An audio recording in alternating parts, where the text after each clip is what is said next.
তো দেখো বন্ধুরা, আজকে মেয়েকে একটি বিশেষ কারণে জামা প্যান্ট পরাচ্ছি, একটা জায়গায় যাব বলে মেয়েকে রেডি করাচ্ছি। তো মেয়ে সোনা হয়ে জামা প্যান্ট পরে নিয়েছে। তো তোমরা শেষ পর্যন্ত দেখতে থাকো যে কোথায় যাই মেয়েকে নিয়ে আজকে। জামা প্যান্ট পরানোর পর জুতো পরে রেডি হয়ে গেছে, সোনু যাবে বলে আমার সাথে। তো রাস্তায় বেরিয়ে পড়েছি, বাড়ির যেহেতু সামনেই তাই হেঁটেই চলে এসেছি। তো দেখো আমরা কোথায় যাচ্ছি।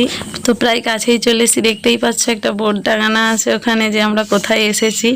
তো ভেতরে চলে এসেছি। মেয়ের আজকে 1.5 বছরের ভ্যাকসিন রয়েছে। তো এসে মেয়েকে একটু বসিয়ে দিয়েছি, অনেকগুলো বাচ্চা ছিল। তো আশা দিদিরা বললো তাদের হয়ে গেলে তারপর মেঘকে দেবে।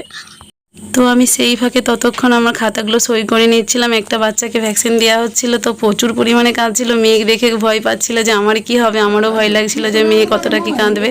ইঞ্জেকশনের আগে মেয়েকে একটু তেল খাইয়ে দিয়েছিল। তো তারপর মেয়ের পালা। ইঞ্জেকশন দেওয়া শেষ হয়ে যাওয়ার